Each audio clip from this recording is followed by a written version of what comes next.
and Mrs. North, starring Barbara Britton and Richard Denning.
Fabulous swimming suit.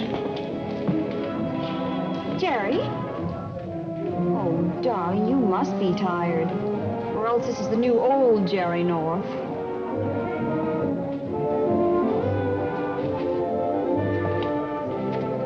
Well, glad to have met you.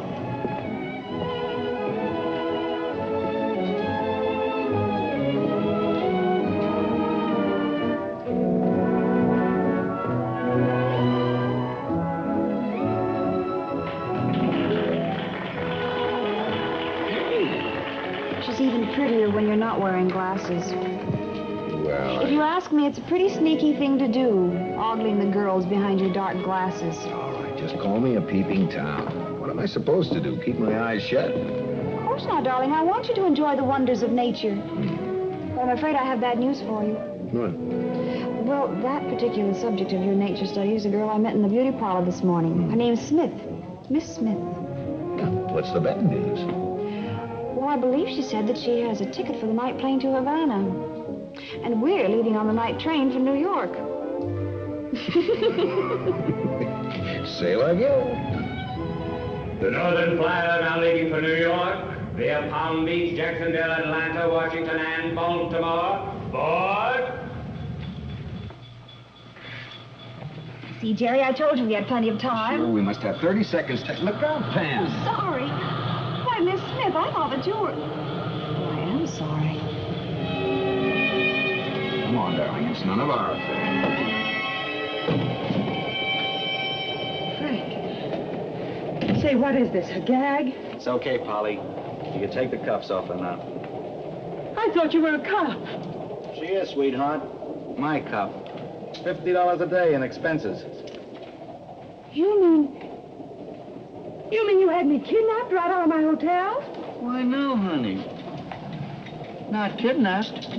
We're eloping. You and me and a couple of reliable witnesses. Romantic, isn't it? You and I, we're getting married? Yeah, as soon as this train hits a certain town. And little old Georgia, it's all arranged. Oh, is it all arranged? I don't remember anybody asking me about it. Knew there was something I forgot. Well, how about it? I'll give you a quick answer. No, I wouldn't marry you. I'm not asking you, I'm telling you. That federal grand jury up in New York is going to hand down a criminal indictment sometime in the next 24 hours. It'll say something about income tax evasion on the part of Frank Bonner, bookmaker. Got that? I was already here in Miami with plane tickets to Cuba. What Shut up. The Treasury men will pick you up wherever you went. I won't talk, Frank. Really, I know. Not when we're Mr. and Mrs. Bonner. Wife can't be made to testify against the husband. Very neat. Did Laughing Boy figure this out for you? Ernie does my bookkeeping. I do my own thinking. You're just lucky I'm not the old-fashioned type. I'm a lucky kid, all right. You said it. Because there are other ways of making sure you don't talk out of turn. An old-fashioned guy would have thought of them first. But, we don't have to worry about that. Do we, honey?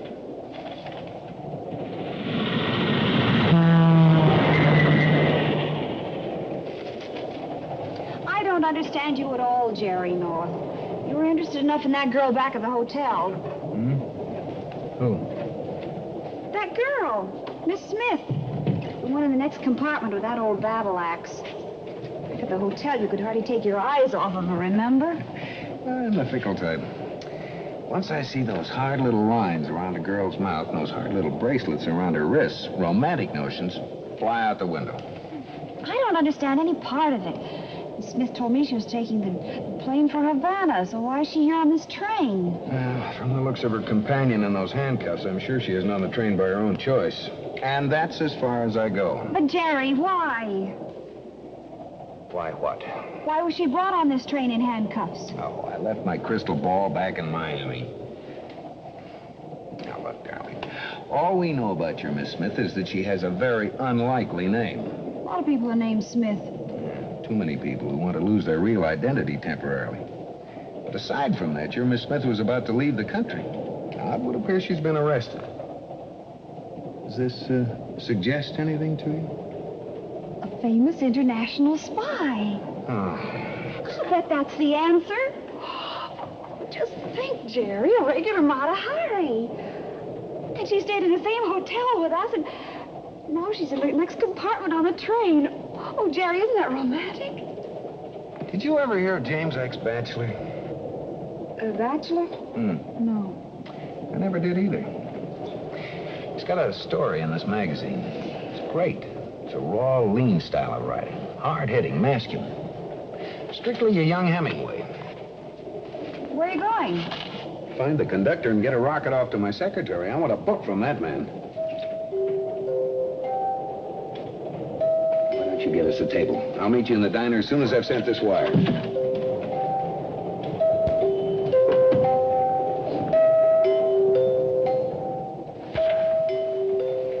Your bride-to-be is hungry. Okay. Ring for the porter, we'll get some food in here. Well, why can't we eat in the diner?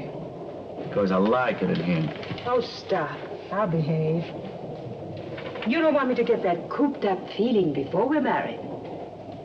If you ask me, Frank, it makes us look more legitimate. You know, everything open and above board. Who asked you? Okay. You be a good girl. But you won't get your dessert.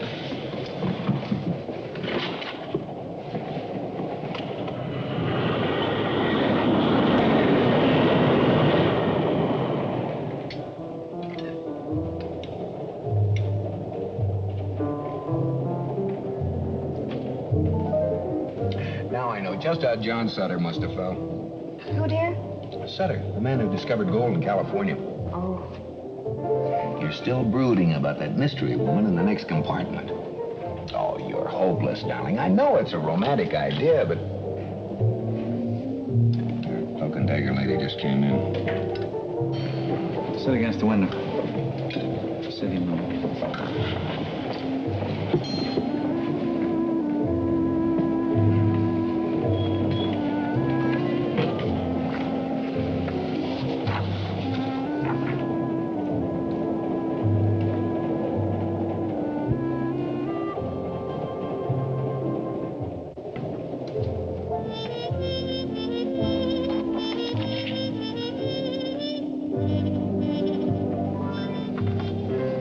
What are you having, Monica? Oh, I thought maybe brook trout. Why don't you get the waiter? Where?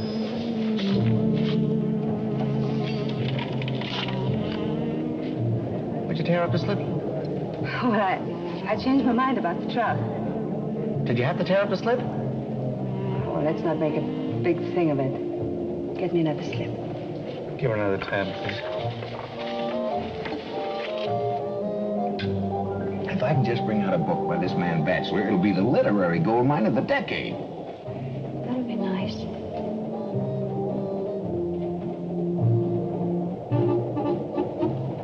Pam. Pam, Yes, dear? I think you'd better use this, unless you're planning to lick your fingers. Oh, what's the matter with me?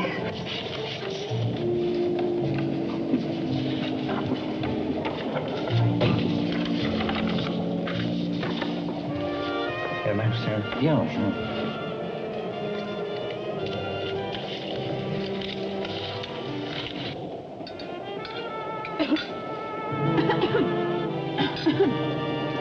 Oh, what's the matter, dear? Oh, I just went down the wrong way. I'm all right.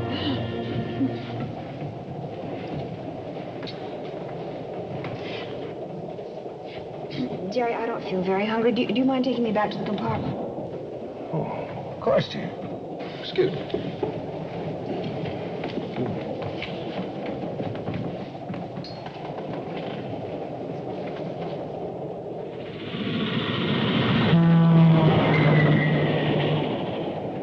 I'm in trouble, and what do you have to say about that? Oh, now take it easy, darling. If she were in some sort of immediate danger, all she had to do was yell for help. The dining car was full of people. Maybe they were holding a gun on her. A 50 caliber machine gun concealed in one of the stuffed olives? No, Pam. The odds are she's got a wheel loose somewhere. Just wants attention. It's a very common psychosis. Well, she's entitled to our sympathy, but... Sympathy, my foot.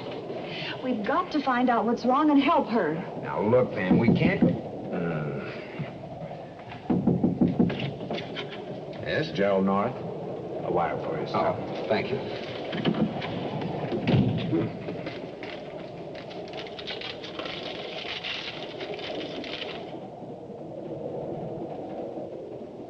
No.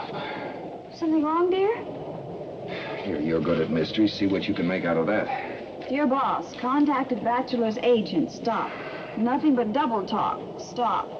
No address or info on bachelor. Stop. Is this guy for real? Susan.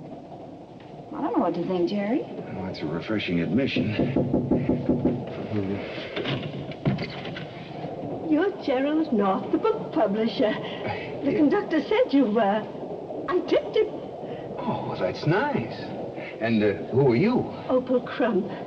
I hope I can talk with you for a moment. Stand there, Jerry. Invite Mrs. Crump in. Or is it Miss? Yes. Mr. North, I've written a book. Well, that's wonderful, Miss Crump. I'd like to talk to you about it, but I have a very important wire I want to get off at the next stop. If you'll excuse me. Hurry back. Oh, he's nice.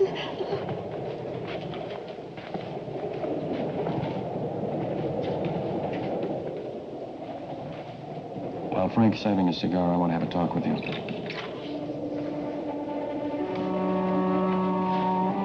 A talk? About what? There's a way out of this, you know. What? What did you say?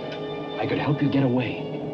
I turned Frank in. He'd die in prison. I can even arrange that. You? You would double-cross Frank? For you, I would, Monica. I've always loved you, Monica. Why do you think I've hung around and covered up for Frank's shady deals? For money? No, for you. I've thought, if only she were in trouble, if I could help her, if only I had enough money. Stop right there, Junior. Without Frank, you couldn't make a fast 100. I know a man who'll pay me 100 G's to testify against Frank. We could get married. We could go away to South America, to Europe. Just the two of us.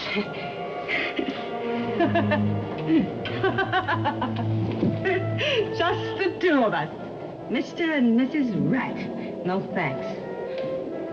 Frank's no prize, but at least he's a man.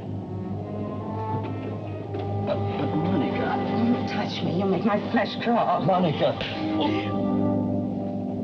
You... And that's where we spent our vacation. I can't imagine what could be keeping Jerry so long, Miss Crump. That's all right, dear. Don't worry about me. But perhaps I'd better go find him. I understand how it is with you young people. You can't bear to be apart. Tell Mr. North I'll call on him at his office in New York. And it's been nice talking to you. Thank you, dear. It's been a pleasure, Opal.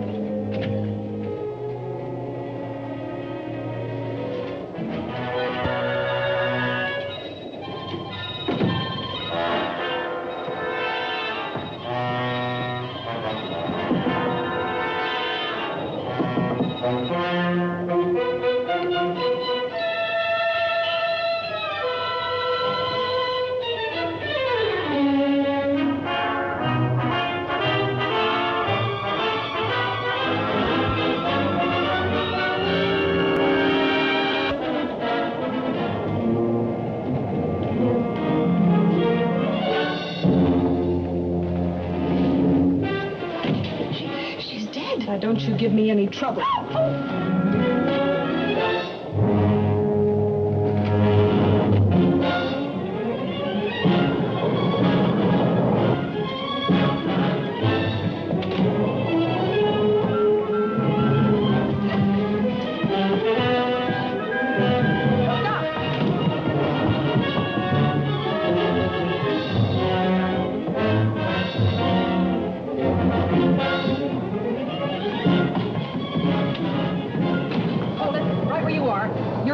For murder. You can't arrest me. You're not even an officer. Let me go. Oh, a smart dame, aren't you? Fast with the answers. What's going on here? You're interfering with the law. That woman's under arrest. Don't you believe her? She's not even an officer. She's a fake. Now, wait a minute, Pam. What's this all about? The girl in the next compartment, she's been murdered. I found her on the floor of their room. If anyone's going to be put under arrest, it should be her. She's been impersonating an officer. Why, you little... Now, you just take it easy, ma'am. We'll find out about this. All right, folks, let's keep the door clear.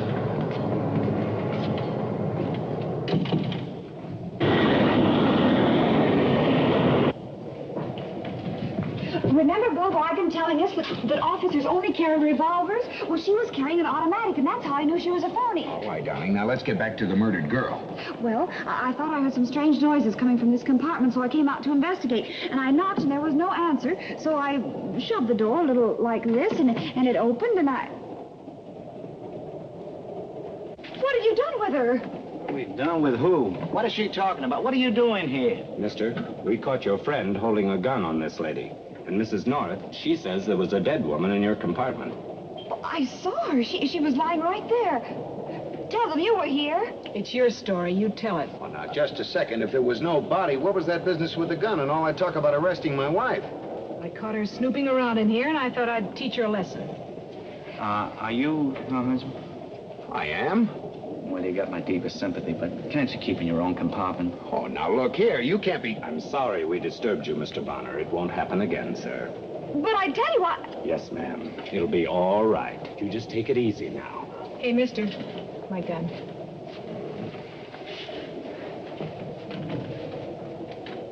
I wonder where she is. That's a good question. And I'm interested in the answer. If you've done anything to her... I never laid a finger on her. And where is she?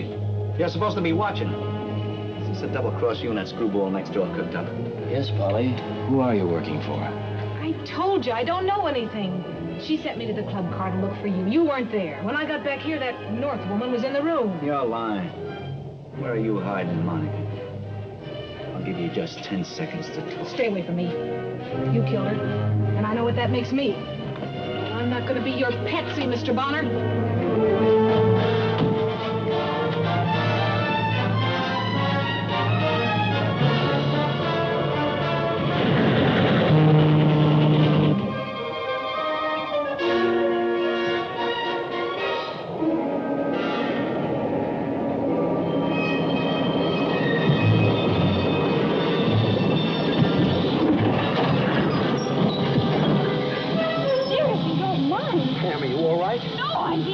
To death.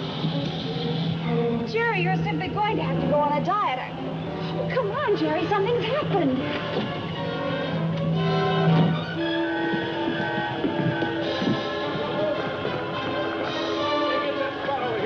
Try and find her. Watch your step, Mr. Bonner.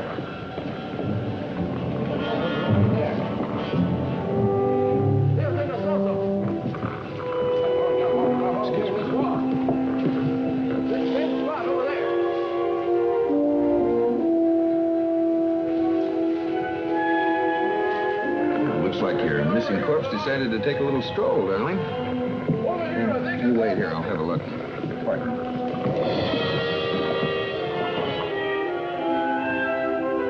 Get that spot over here.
tracks. Saw her sneak in here.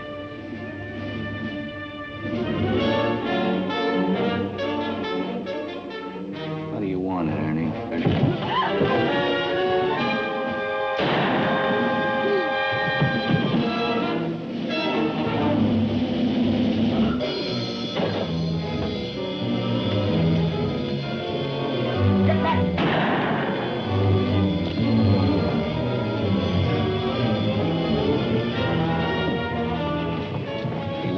Jerry, I'm scared. You won't get far.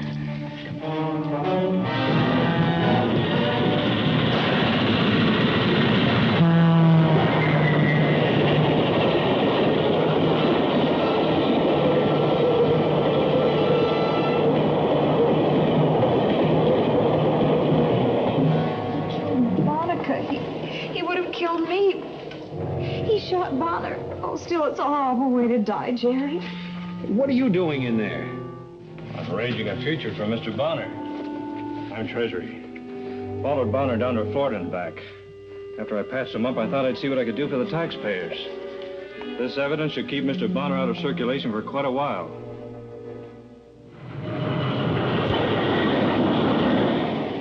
Newark, next stop, Pennsylvania Station. Oh, Jerry, I'll never get this thing closed. Here, let me see what I can do. I don't understand. We didn't have any trouble with this bag at the hotel. What are you doing? Stealing blankets from the Pullman Company? Jerry, what a thing to say. Of course not. Well, let's see, what is it? What's this? And where did it come from? Well, Jerry, you see... Don't tell me. I know that sweet little old lady, Miss what's Crump. Yeah. Oh, how can you do this to me? You know I haven't got time to read every ambitious amateur's crosswinds. Must be 1,000 pages. I ought to make you read it. I hope Miss Crump thought to put her address in it so we can mail it back to her. Crosswinds by James X. Batchelor, Opal Crump of... James X. Batchelor? Oh, Blue told me that's her pen name. You darling, you sweetheart, you ever-loving little gold mine. Yes, he's here. We just walked in the door. It's your office, Susan. Oh, yes, Susan, we had a wonderful trip. He just took his coat off. Thank you. That's right. Oh, we had a ball. Of course, the girl in the next compartment on the train wanted, but I guess that's about par for the North. What's on your mind? Oh, I see. Well, thank you very much, Susan, for the information. I'll make it in this afternoon. Something wrong? Yeah. Susan just located Francis X. Batchelor. He's a patient at the Walter Reed Hospital in Washington, D.C. Which brings up a very interesting question. How did his name get on this manuscript? Well, you see... Oh, Jerry... Come on, Pam. I want to know whose idea it was to give Opal Crump a pen name. This particular name. Mine. Yeah, well, that figures. But why? Just to make sure I'd read the book? Oh, now, really, Pam, you drag me in and out of murders, trap me into reading novels written by sweet little old ladies, and... Oh, I love you anyway.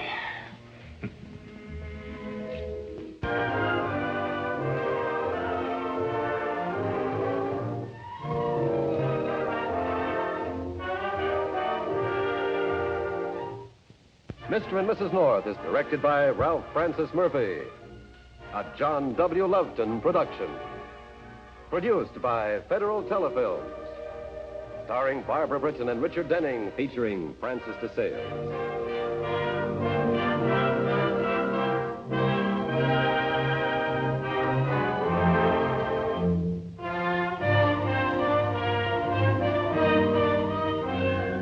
This has been a film presentation.